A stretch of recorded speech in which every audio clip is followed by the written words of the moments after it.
Yes, ladies and gentlemen, welcome into Snow the Goalie, the only Flyers podcast, the People's Podcast, Players Podcast, Prognosticators Podcast, Pedialyte Podcast, Pampers Podcast, the only Flyers podcast.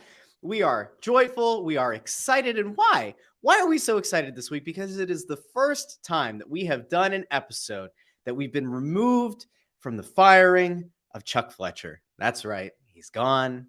Adios, arrivederci, auf Wiedersehen, tschüss, he's gone. And so we've had about a week to kind of let things marinate. We've had a week to kind of collect ourselves, collect our composure, figure out where we're at right now and where we are on what this team is. They currently have the 5th worst record in the league. Things are looking good there if you look at NHL Tankathon. So there's hope. There's hope in the air. And we're here to bring a little bit of positivity to the end of your week. We'll be back again next week with another episode. But let me introduce, first of all, a man who did the right thing, and he's recording from home, and that's Bundy. You can find him on Twitter at CTarian6. How are you doing? I'm good. Just I did race home. I just felt it was easier doing it in the house than doing it in the car because you kind of shitty reception sometimes. So I don't know. And I live out in the boonies, and they're doing these controlled burns out here today. And like my backyard looks like literally like somebody set fire to the entire woods behind the house. Yes, it is a controlled burn. Because if it wasn't, it would probably make for a really nasty St. Patrick's Day. but anyway, that's why I came in the house, Russ. And yeah, lots going on, guys. Lots going on in the last week. Again, not like we touched upon last week, Russ, was there's not a lot anybody can do right now in that spot that Danny's in as at the interim GM. But it's just a dead time right now, and so. I guess he's got himself a little bit of time to go out and try to sell himself in the next 6 weeks or so, and try to figure out a path forward with this team. But I hate just to start off, and I'll turn it to Anthony here. I hate the fact that we're talking about like where we are in the standings and tanking for whatever. It's great and everything, but it's just not a business model that's sustainable and, and praying for it and hoping for stuff. And I think the one thing I agreed with Danny this week, just listening to some of his tidbits, I mean, there's no quick fix. We know that. We've known that for a long time. And it's going to take a long time. It's going to take a long time. And that's just the facts. There's too many contracts, as we said. I've done a lot of interviews and stuff nationally, with Toronto or NHL Sirius XM radio. And again, if you just look at it, if you take everything and put it on one single sheet of paper, there's no quick fix. You have to be sly. You have to be able to dump salary before you can really do anything. Yeah, get another good draft pick. You'll be picking somewhere high again. But, your draft picks, those are the foundation of your future. But, and then sprinkling in some free agents. But, the free agents they have are the money's too much. It just needs a complete overhaul. And I think the one question, Anthony, you could talk about this too, as we move into it. But somebody asked me this week, is there an untouchable on this team? No, not one. Absolutely not a single untouchable for me, because everyone's like, oh, well, Konechny's had a good year. That's great. He makes like $5.5 million or whatever. He should have a good year. He should be scoring 30 goals. Does that mean that he's not going to be a valuable part of the future if they keep him here? He will. But I'm also saying, man, you got to start considering flipping some of these pieces that you think are key. And you're going to have to dump some salary of someone that you like or people you like to make the franchise look better moving into the future. But to me, there's not one single untouchable on this team, not one. And I would be open-minded to get rid of anybody at any given time because that's what you have to do. Rebuild, we've heard it. Right? They've used the word now. We said it 3 years ago, but let's all start using it now. Let's follow the lead. But I'll tell you one thing, guys. I am proud when I look back at what's gone on now, the honesty and the integrity that we actually had on this journey from the get-go. We said exactly what was going on, only for people to come out in the organization and just say the exact same things we did 3 years later when we said it 3 years ago. Anthony, floor is yours. You were talking, by the way, before Anthony jumps in, you were just about the controlled burn out back. And I think that was actually a pretty good controlled burn on your part. I feel like you could have ramped that up a little bit more if you needed to. But I have prided myself, and I know you guys have to not bullshit anybody in this process. Not one person. And I've never lied about one single thing that I've seen in the office. I mean, I got stories I could tell for a decade of stuff I've seen over the years. But what I'm telling you right now is I knew this thing needed ripping down starting in about 2017. A slow burn of replenishing the cupboard instead of bullshitting and gaslighting our fan base and lying, quite frankly, lying to them about what this team was when all you had to do was have a good look. And I'll be honest with you, there's a lot of disappointment too from the stuff that I didn't necessarily hear from the hockey people at the time. It was all garbage. This team wasn't winning a Stanley Cup. I want to have a competitive playoff team that gives you a chance to win a Stanley Cup every year.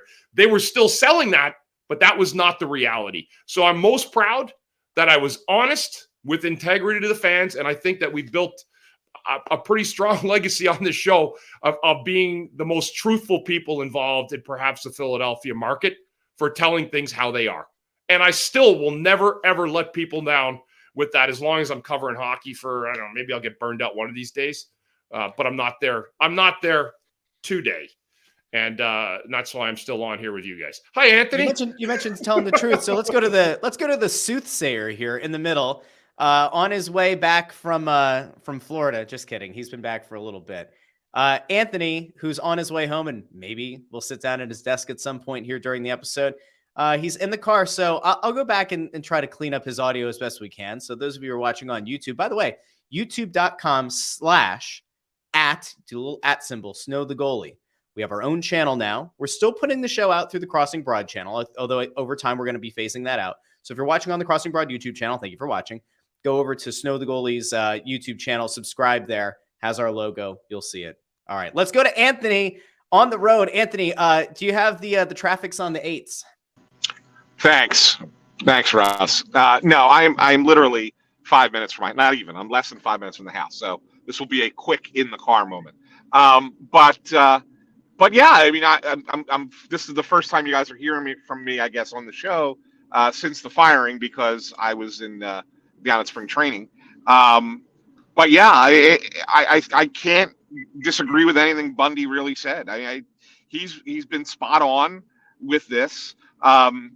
And the biggest thing was, the misleading of, and I think it was more so the last 2 seasons, but they really kind of misled us, misled everybody into believing that they were something that they weren't, and that was the greatest failure of the previous regime. Now, what will this new regime be with Danny Briere at the helm? And I think that he, even though he's got an interim title, he's still going to be the guy. I think that's a short-term thing that he's got that title. I don't think it's I think that title will be lifted. The interim tag will be lifted once the summer comes around. It'll be interesting to see. I mean, as with any situation, as it was with Chuck Fletcher, as it was with Ron Hextall, I give them the opportunity. I'm not going to sit here and kill anybody right off the bat and say they're not going to be able to do the job. I give them the chance to do it. And I've liked some of the things that Danny has said so far. But again, it's just words right now. There's no actions. Now, he doesn't have the opportunity to do the actions yet because, it's past the trade deadline and nothing's going to happen until the off season. But I want to see those words become action, right? I want to see that. And when Bundy says that there is no untouchable, I agree. I think Konechny will probably be the hardest, believe it or not, even harder than Carter Hart, to move on from. But because they like him so much internally and they really do think that he's a good fit for what they are and what they're going to be. But I do think that Bundy is spot on when he says that's where your value is. If you want this to be a 2 to 3 year rebuild and not a 5 to 6 year rebuild, then you might have to move on from a Travis Konechny, even if you do like him and do think he's a fit. So I agree with everything Bundy says. I just think it needs, we just need to give Danny the opportunity, and I think we'll learn pretty quick. I think we'll see pretty quick because there is a belief out there that, and this was first fleshed out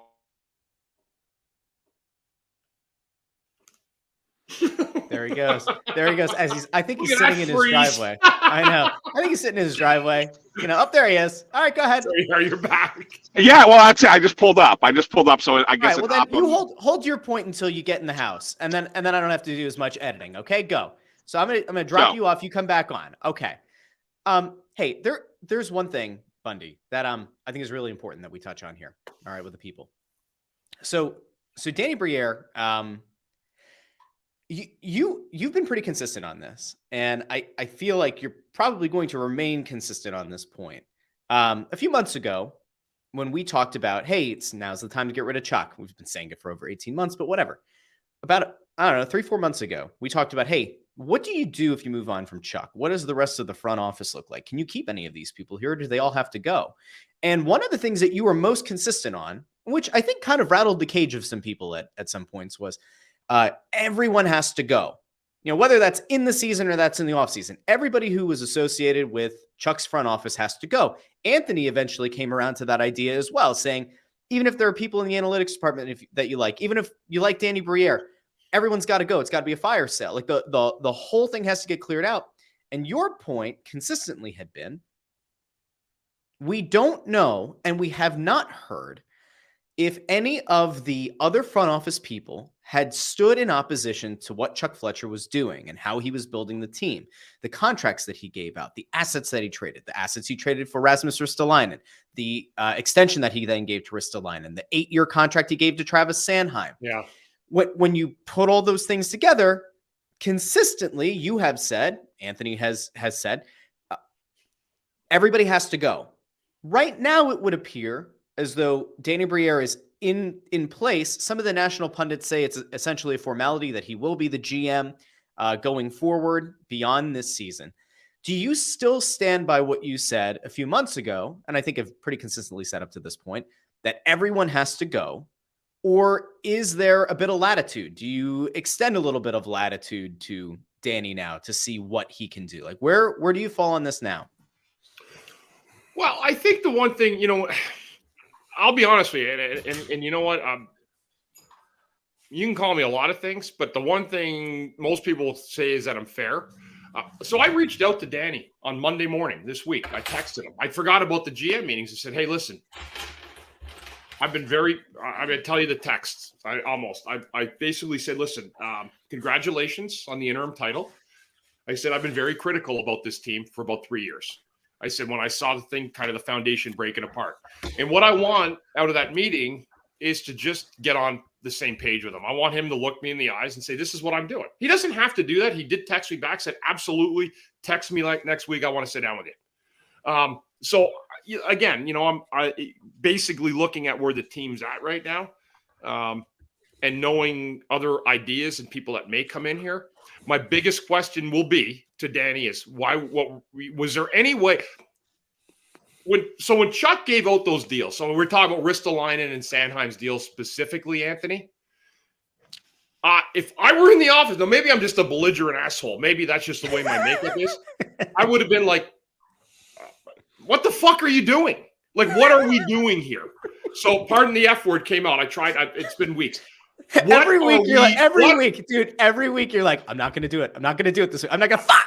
Like, it just came out. But that to me, like, I would have stood there, and if there's 7 guys, I still would have needed to know without leaving the room why they felt that those moves at that number were warranted when they weren't. There was no need to do. Those are team killer deals. You suck so much money into deals like that. And I'm not saying they're NHL players. It had nothing to do with them. It's what they got paid. And I say this always, good for them. I'm happy for them and their families. It's a great thing. But it doesn't help the Philadelphia Flyers unless you're maxing the value on the ice. So my biggest thing to Danny is the opposition. It's one thing to go around now and do interview after interview, say, oh, maybe I wasn't. This is what I would do. That's fine and dandy. Let's separate ourselves from the last regime. Everybody's trying to do that in life. But what I'm trying to tell you right now is, why were those deals signed anyway? I mean, you have to have enough fortitude and balls to say, sorry, dude, this is a fucking terrible move. These are moves that are going to hamstring this organization for years. If you can't see that, then you shouldn't be working in this league. And you should not be working with numbers. The salary cap has been a mismanaged mess for years. We've had guys years and years and years. Who's doing that? You can go research that one yourself. But there's it was Barry. It wasn't a Barry Hanrahan. Barry Hanrahan's been doing Fletcher that for said years. it. Well, it's not a shock because Chuck actually applauded the efforts of Hanrahan at the season ticket holder town hall. So that's who's been managing your cap, folks. So if you're thrilled with the job, Hanrahan. If you're not thrilled, he's still employed. Barry's been here since like 98. He was the ticket guy. We used to go on the road. Hey, we need 2 tickets. Here's the credit card. My grandma and grandpa would go. He'd take the ticket order. They worked them up, put them through some probably, law school or something, got a degree and came in and they advanced them along like they did with other people. That would be like probably giving me a degree in math. Set me up. But again, that's company stuff. The one thing I can say to that is that, and I'm not going to give away information here because I don't want to get anybody in trouble, but there was a thought a few years ago of replacing him. I don't know any of that, Anthony. And it almost happened, and it did.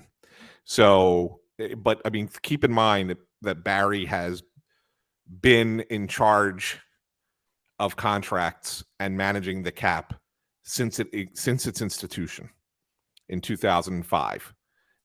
That's when he became the guy. And the Flyers have had cap issues almost every season. There's been every day. Yes, exactly. Every day. There's been 1 or 2 seasons, I think, where they were able to manage it a little bit better. But for the most part, we're talking 18 years of struggling with the salary cap.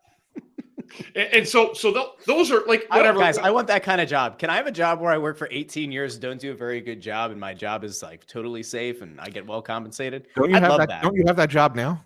Yeah, that's hilarious. Yeah, you're hilarious. No, but getting back to just what I said to Danny, I heard in one of the interviews he gave like a ringing endorsement to Brett Flair. Mm-hmm. Why?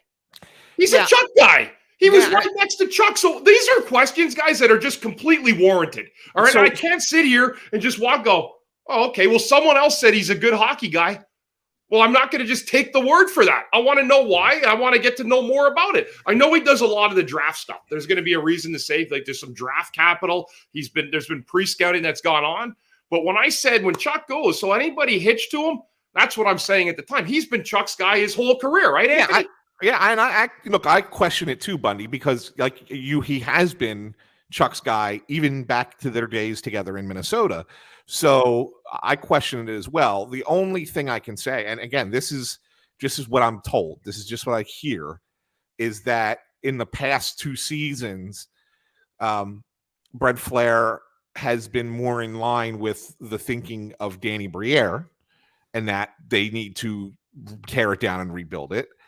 And that there had been outside forces that Chuck aligned himself with that didn't allow that to happen. So maybe Danny feels that Brent could still survive because he's on board with this concept and this idea, but that maybe it's a shorter rope kind of thing. I'm just trying to justify, right?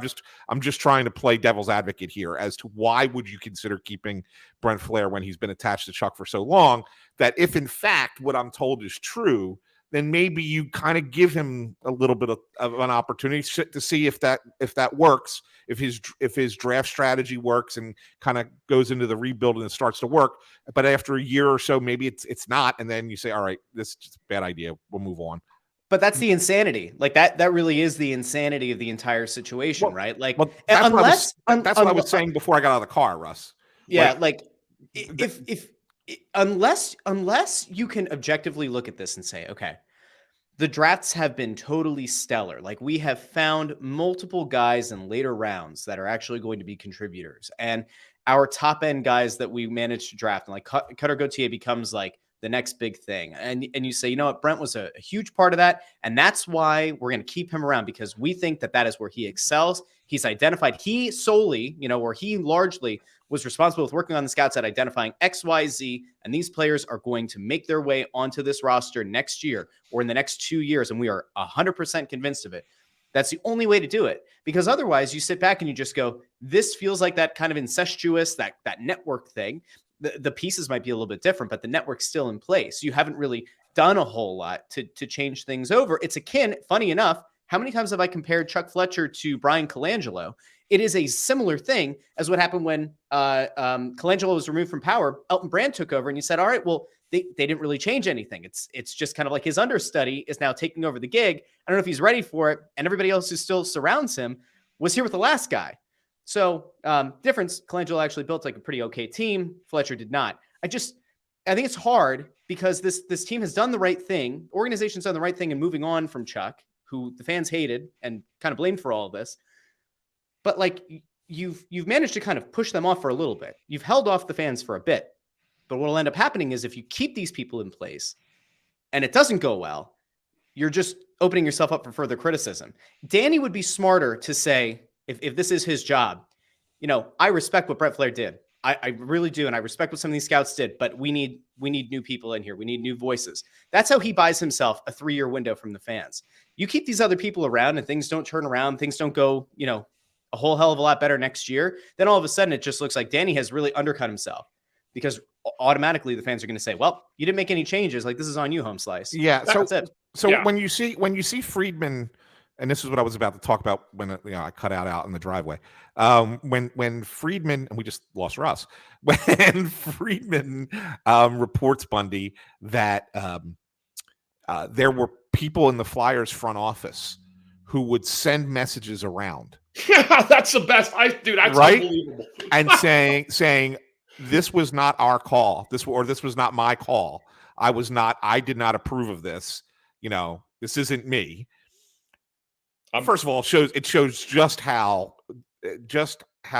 disorganized and ridiculous and a dumpster fire things were under Chuck's leadership in that front office. Number one, but number two, maybe Brett Flair is one of those guys. Maybe he's one of those guys who was getting the message out because he's an assistant GM and he's on the younger side, and maybe he looks at and says, I want a future in this sport. I want people to understand that I don't endorse this signing. I don't endorse this move. Like, I'm not signing off on it, but I can quietly let people around the league know that, so that if the opportunity does arise for me somewhere, that they don't hold this disaster of what happened in Philadelphia against me. That could be the case. I would love to find out who sent those texts. That is, to me, when I read a little bit on Twitter, sometimes I just can't even comment on some of the stuff because it's so funny. Yeah. It's unbelievable. And a lot of it comes from reporters too, the people that just think they know. They don't have a clue. Right. They have no clue what they're talking about. I'll get into that in a minute. It's unbelievable that somebody would actually say, like, it's like there's nothing to see here, and I just wanted everybody to know that I had nothing to do with this. Mm-hmm. And the fact that a guy like Elliot Friedman, who's I know he's a hockey prognosticator, he's a big name up in Canada, but the fact that somebody inside an organization would actually feel the need to call someone outside the organization who's tied to the media to throw shade and cover out their own ass is insane to me. And it shows you how fucking weak people are that have these office jobs. That to me is the weakest thing I saw. I actually wrote on it the other day. I said, ha, that's funny. Like I said, I think it was Flyers Nation put it out there. Yeah. And some guy put after the tweet, he goes, you know what, Bundy, it's not funny. It's fucking sad. I just started laughing again. Well, look, I'm one of those guys. When you think about it, Bundy, I mean, I'm one of those people who was getting those messages and from different people, and not just one guy here, one guy there. It was from multiple people that I would get these messages, and I'd be like, that's why we were saying what we were saying on here for as long as we have, because we knew, like, you have conversations with people, right? I mean, you're well connected. These are the people that are quietly, they want the people that they know will put it out there, right? So there's two levels of media that you're going to reach out to. There's the media who is unafraid to tell the truth, which is people like us, and I think Elliot kind of is like, he's like the one guy from Canada who is connected to with this team a little bit and kind of gets that a little bit. And he has a way of kind of softening it a little bit, so that he kind of talks around it, so that it doesn't really sound as divisive as, when we're just being blunt and honest, right? I think Elliot talks around it a little bit, right? So because he tries to, he thinks that that's necessary because he has to talk to 32 organizations. But there are other members of the media who, if you gave them that information, they wouldn't know what to do with it. They wouldn't do anything with it. They just sit on it. Yeah. And so I do think that they try to use us in certain ways to get further their own personal agendas. But when you have guys who have those personal agendas, that's not a good mix. And that's why last July I wrote the story, and you were right on board with it, because I remember we did the podcast. I wrote the story that they all have to go.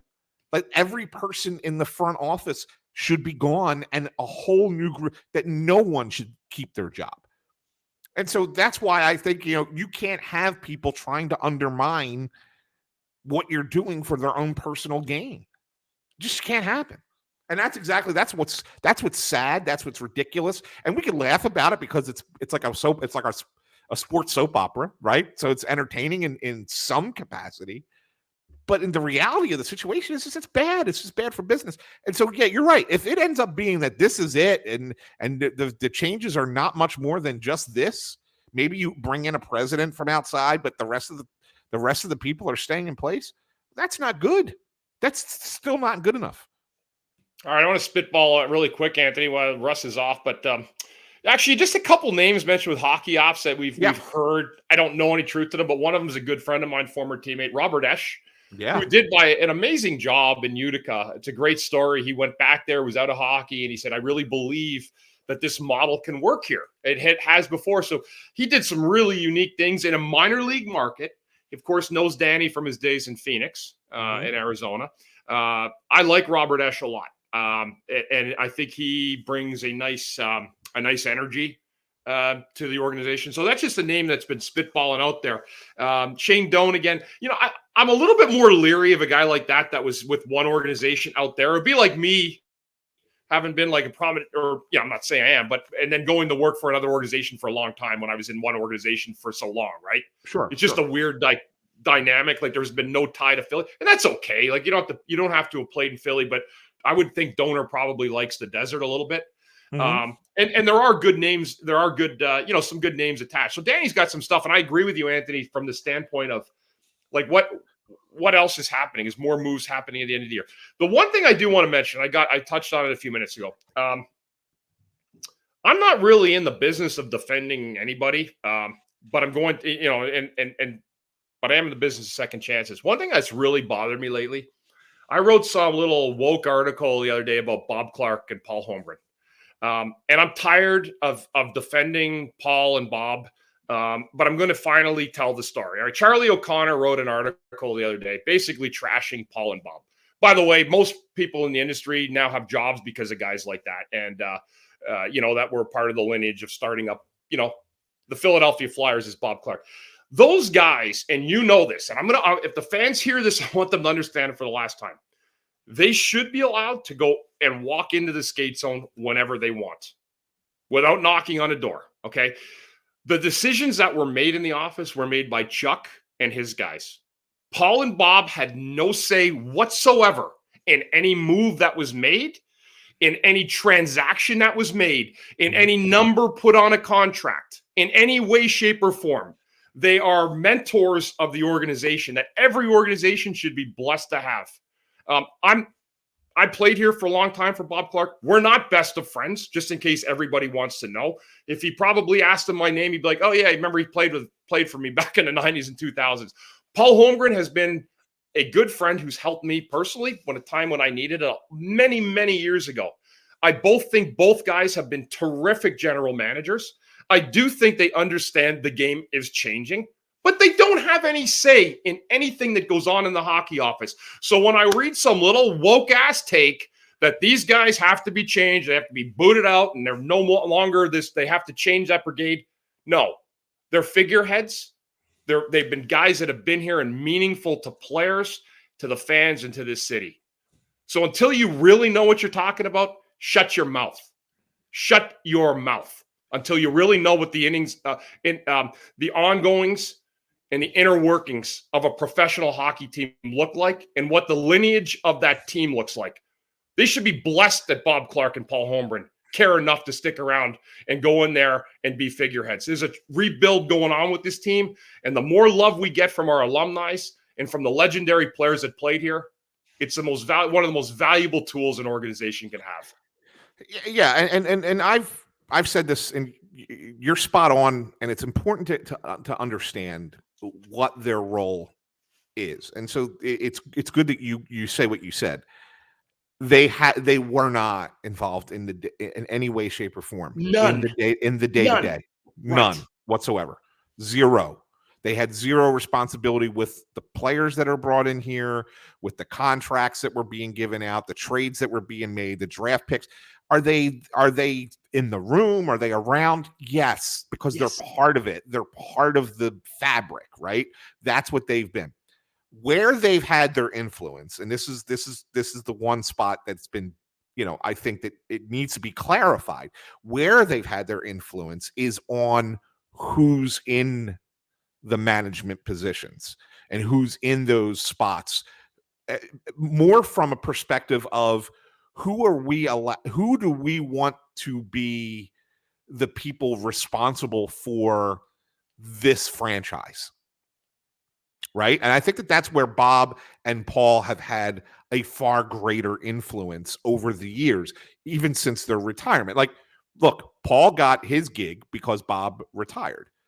Hexie got the gig because Paul got out of the game as a GM and went up to be president, right? So those guys got into those positions because of Bob, and then Paul, and then Hexie because of Paul. I believe that they were involved with getting Chuck Fletcher the job as the general manager. I think that they've weighed in on coaches in since their tenures, right? I think, obviously Hextall had his own thing with Dave Haxtell. That didn't work. But since then, I think that Bob and Paul were actively involved with getting Elaine Vigneault here. You think he was really in on the Vigneault thing, Anthony? As much? I do. I think they were huge Vigneault fans. I can't imagine they were. I'm not certain that they were fans of it, but I think that they were involved. But that was where Chuck had free reign then, right? To do whatever he wanted. Remember that? He had more free reign. And so they way overpaid a guy like that. They brought him in, released him at the year 2.5. But that to me seemed more like a Chuck move. Like, I'm going to get a really good coach here. Yeah, and I agree. And I think that was a Chuck move, but I do think that they were involved. In other words, what I'm saying is that it's not like they were not in the conversation. So they weighed in, but Chuck made the ultimate decision. I think they had more influence over Tortorella. No, I agree with that one. Yes, right. They had more influence. Yeah. I think it got to that point where Dave Scott was like, "Okay, Chuck, you had your opportunity. You picked your coach. It didn't work. We're going to let you pick this next guy, but we're going to kind of hold your hand through it." And I think that was kind of how it went, right? So I think that these guys, that's where their influence has been, and it's again more to determine who should be the stewards of the organization, and not, well, we want to still manage the team, because they don't, right? And I think that's fair to say, correct? And your article that one time, Anthony, like kind of talking about how like the hockey, just so people understand this, and I know not a lot of other podcasters will talk about it because it's a depth thing, but there's the lineage of hockey guys, like. So when you have, figureheads at your organization, they become the ones that have an understanding of your fan base, the city, what the city wants, the reverberations that flow through it. And that's why Clarkey and Homer kind of have to have that. Imagine having somebody that had no tie to the area that were making the hockey decision for the city, in terms of that. So you need someone that has understanding. But when I go back, like when I read articles and stuff, it's like they're talking about their lack of hockey knowledge and stuff. That's garbage. They understand, as I've spoken to them, that there's a changing game. It's not 1975. Anybody that's been around the game now knows that it's more of a skill thing. You still need some grit, like as you see any team go through it. But yeah, you can't win 1977 style anymore. But that's not the model that's out there anyway. There's more of a faster, skilled type of, and the rules of the game allow for the speed to be different. It's not necessarily just the player. The rules have changed on it. So I hate hearing that, and I wanted to clarify it for once. Neither one. I mean, Paul Holmgren's helped me in the past, and stuff, but we don't talk all the time. I just wanted people to understand, especially the Philadelphians, that these are good people that have done a lot for this organization, and they are not people making decisions now. They're just in there to lend support. And to be honest with you, there will be. This may be the new change, right, Anthony? Maybe it is getting 40-something-year-old Danny in there, and he gets other younger people around that turns that transition. But to take shots at people like that is just a weak-ass take. It's soft. And it's expected. Well, let's most of the stuff I read anyway. So let's look at it this way, Bundy. Like the names that are going to be brought up here as potential people that are going to come in and work with Danny, with other than Shane Doan, who has no connection to the Flyers, a lot of the names that we're hearing have some sort of connection to the Flyers. Either they played here, or were like really connected here, or came through briefly or whatever. But I mean, you mentioned Robert Ashe, for example. Other names that have been thrown out there that I have not been able to verify by any stretch of the imagination, but we've heard them. Okay, I mean, and you heard them on Elliot, and I laughed when they mentioned Lindros because I think that's ridiculous. But they mentioned Pronger, for example, right? I mean, and Pronger's a guy worked for the Florida Panthers, wanted to kind of get into management. He's made some veiled comments on Twitter that would suggest to you that this is something he'd be interested in. I don't think they go down that road. I haven't gotten anybody to say to me, oh yeah, we're really interested in him. But there's a name, Scott Mellenby, who's been involved with the Blues now as part of their rebuild. Hasn't been involved with the Flyers since 1990, I think is when he got moved, right? Somewhere in that vicinity. Has worked in for several other organizations since then, since he was a player here. But he's a guy that, again, kind of fits that mold of the kind of person that they're looking for and could potentially talk to. So when you look at these guys and they have Flyer connections, the instant reaction shouldn't be, oh, here they go, bringing all the old boy network back together again. They're bringing in because this is not that net. This is not that. That would be people who may have been connected here because the hockey community is so small. And it's like 6 degrees of separation is not 6 degrees in hockey. It's like 3. So it's a smaller community. So so it's not like Flyer lifers tied to that history. And if that's what happens, I don't want to hear people saying that, because that's BS. It's not the continued thing there. It's not that continued path. That would be but at the same time, it would be a hybrid. It would be like, it's new people and they're not connected through the old guard, but they do have a little bit of that Flyers blood in them. And I think that's okay. And that I'd be okay with. Yeah, and I'm okay with it. I didn't want to be a draw. And again, like there's no need to write an article like that. There's no need to beat up people that have been that meaningful to this organization. Yeah, you're right. The team hasn't won since '75. It's been a decorated franchise ever since. There's been a lot of great runs. It's I've been around the league. People, you should be proud. It's one of the best damn franchises anywhere. And I've had a chance to judge it next to everyone else. And the Flyers are a gold standard. And that's why it's so important to get this right. And that's why so many people are going to want these jobs. Even if as bad as things have been, Bundy, there are people out there who want to come here in these positions, that want to be the president of the Flyers or the GM of the Flyers, that want to work in this front office. Because as bad as things have been for the past decade, I mean, last couple of years, obviously the worst, but if you really want to go back, it's really been a bad decade. They still want to. This is still a primo organization to work for. It's still one of the top organizations to be part of in the NHL, and people want to be here. So there's going to be a lot of interest from around the league. Even people, names that we haven't even discussed are going to be interested So that's why it's going to be curious to see how it goes. I'm of the mindset that we've now reached the point where there does need to be at least an optical breaking away from the old guard. That doesn't mean that they have to go away. It doesn't mean that, they sucked at what they did. They certainly didn't. They're Bob Clark's in the Hall of Fame for a reason. Paul Holmgren's in the U.S. Hockey Hall of Fame for a reason. These are very, very important people to this organization, and they should still be allowed to be here in a capacity. But what needs to be clearly delineated is that they're not involved in making decisions. They're not. No, but I'm saying even from a management perspective, right? You know what I'm saying? I do, but we know that they're not. They're just, again, dude. Like Bob Clark's from Flin Flon, Manitoba. Yeah. All right. Like, it's not like he's going to Studio 54 every night. He's from Flin Flon. He knows hockey. He knows hockey. And he knows Flyers hockey. That's all he's lived. And then he goes to Florida and he golfs. Yeah, a little bit of golf. I mean, and so everyone knows they weren't even here at the trade deadline. They were in Florida, both. I mean, it's just stuff like that.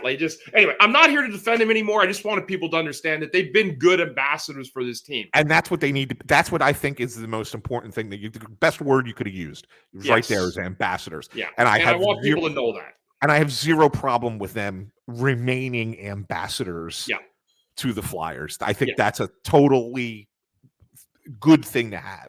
Agreed. And I think that's important, but that has to be the separation for people to understand. Like that's really what they are as ambassadors, and correct, and not involved in management decisions. So, anywho, I don't know where Russ went. I know he had another. Do we even know how to wrap this up? Look at him. Wait. Here he comes. Here he comes. Come back in. Did you learn anything there, Russ? Well, Russ has a job. Russ had to go on to a work call, and somebody named Anthony decided to throw a wrench into this whole thing by not being ready right at the time we were going to record. So it's okay. Listen, there are plenty of takeaways, I think, here that are going to make people happy. There, I think, are a few things that you guys said that are going to hit a little bit differently. The one thing I guess that we have to kind of keep in mind here, and the thing that people just in general, I think, have to keep in mind, is that it's an imperfect situation that has gotten a little bit better. And the warts that have kind of covered this team for the last 5 or 6 years at least have begun to get lifted and treated and eradicated. But it doesn't mean that this is a quick fix. It's not a quick fix on the ice, and it's not a quick fix in the organization. There was one other thing, by the way, Bundy, that Bob Clark knows really well, and it's beer. That's right. Which I was looking for the clip while on a meeting and doing this. There was a video that we did years ago when we had Bob Clark on the show. And it's like a minute and a half. I can redo that. I'll find it. It was like a minute and a half or so. And it's all the times in this like 25 or 30-minute interview we did with Bob Clark where he would say, "Oh, sometimes, you go out there on the lake and you're out there with a couple buddies and you have a couple of beers." And Russ, you do a good Clarkie. You do a good Clarkie. Bundy does the best. Go ahead, Bundy. Wait, let's do Clarkie and Clarkie. Go ahead. I actually did. So I actually did I'm going to do this piece on Mitch Williams was on the radio years ago, and I called in as Bob Clark to Angelo on the morning show. So he's there, and I said, it's in October.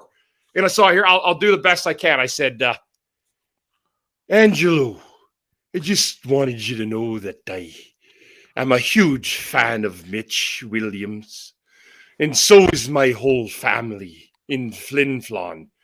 Because when Joe Carter hit that ball, my relatives in Flin Flon caught it.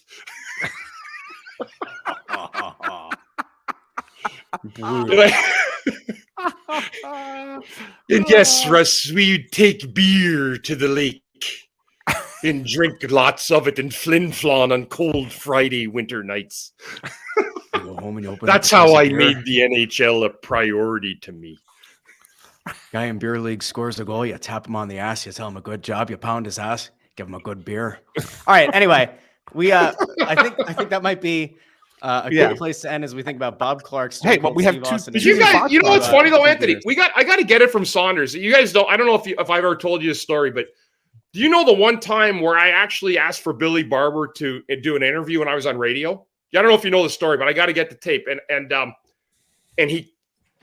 So I had asked people before, Anthony, I think you'd come on over the years. Remember, I needed a guest in first intermissions. Yeah, I would. So I said to Billy before the game, hey, if you could come and join me in the first, I'd do a 7-minute interview. Just all we do is talk about the game, what he's doing, maybe scouting or something. So anyway, we go to commercial. Billy doesn't come in.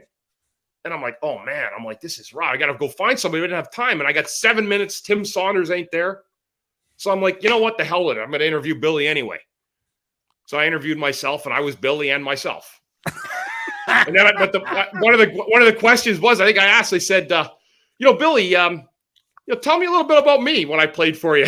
And so I go, you were one of the best I ever had. And this interview went on for 7 minutes, talking both of us, pulling both voices. I got to get Saunders to get that for us. It's a piece. It's good. It's good stuff. That's great. That's good stuff. All right, really quick before we go, because I have to go. We have 2 5-star reviews. We'll hit them really quick. They're really long. First one's from CVAC11, 5 stars. Let's move forward. Hey, guys, really great pod. Really enjoy listening each week. I just finished the latest episode, and although I get Bundy's take that no offers were made on JVR because of the non-fit on a contending team, I still believe it's an epic failure on Chuck's part not to get something, having known he needed to do so since last summer. Anyway, I realize everyone is upset with the state of the team, and I'm right with you. However, we need to stop beating the same horse. Yes, Fletcher is an incompetent moron. Yes, he has set the team back years in the rebuild. Yes, ownership has no clue how to run a professional hockey club. Yes, yes, yes. Everything you say is true, but unless you are personal friends with Doc Brown and Marty McFly and can borrow a time machine, what's done is done and it cannot be changed. Moving forward, I have an idea that would make for a fun episode. Let's assume Chuck is gone in mid-April when the season ends. I know that's a big assumption. So this, by the way, is obviously before what happened last week. Comcast hires each of you to be the next man in charge. Play GM and tell us how this can be fixed in less than 10 years. What do you actually do to jumpstart this rebuild? That's what I'm interested in this point, and I bet other listeners are as well. I'm guessing each of you may have vastly different plans. It would be cool to hear them. Thanks, and keep up the good work. #Fire Fletcher. And the other one is from RCW84. Ding dong, the Fletch is gone. Hey guys, absolutely great show today on the emergency show after Fletcher's firing. Too bad Anthony couldn't join because he's a wiener. Sorry, it doesn't say that. It just says that he couldn't join. But I'll give him a couple of days to dig in, I guess. The show as a whole is a must hear every week. It's an educated voice on the fan, of the fan, and there's nothing I trust more. Even though Russ's AEW-like delivery isn't my style, I rarely disagree with him. Anthony is absolutely a media member that I trust and believe in what he's telling me. Chris Tarian definitely brings the heart and the truth of the fans while knowing what it's like to be in the building. Chris, the message you delivered to fans at the 40-minute mark on the Fletcher Fired show was awesome. You know what it's like to love this team and understand the frustration we all feel. I was ready to run through a brick wall, and that was a message that preached patience. Keep up the awesome show and the awesome work, guys. Love the show. RCW84. Guys, we had a third one. No, it was a repeat. So listen, this is where we're at. I said this at the beginning of the show. Obviously, Snow the Goalie, available wherever you get your podcasts. You know that. Apple Podcasts, Spotify, Stitcher, all those, right? You subscribe. You probably already have. If you haven't, please hit the subscribe button. If you're on Spotify, go to the show page. Go to the Snow the Goalie one. Click on the logo. It'll take you to the page. Leave a 5-star rating. You can't leave a review. You can leave a rating, and it's good for us. But the big thing, Apple Podcasts, leave a 5-star rating, but leave a 5-star review as well. That helps us on the charts. We got up, I think, to number 6 or number 8 or something this past week on the Apple Podcast list for U.S. Hockey Podcasts, which is pretty cool. I mean, we are the only Flyers podcast, and people do care about the Flyers, even though they shouldn't. So, big thank you to everybody who listens. Don't forget, this show goes up on the Crossing Broad YouTube channel, which is great. We love it. But we are starting our own YouTube channel where we're going to start putting more content, probably these episodes in full. So if you go onto YouTube, you can look for Snow the Goalie and you'll see a channel with our logo. But the other thing you could do is youtube.com/@ you got to use the little @ symbol, Snow the Goalie. It'll take you to our channel. Hit subscribe there as well. At some point, we're going to start transitioning full episodes from the Crossing Broad channel over to the Snow the Goalie channel. So go over there, help us out. I think that's it. So for Ant, who you can find on Twitter @AntSanPhilly, I'm Russ @JoyOnBroad. That guy in the middle is Bundy @CTerrian6. Thanks so much for listening. Maybe even watching Snow the Goalie. Don't forget, tell your friends, tell your family, tell every Flyers fan in your life about the only Flyers podcast. And of course, that is Snow the Goalie. So for these guys, we'll talk to you again next week. And you know what, guys? Let's go Flyers. Let's go Flyers.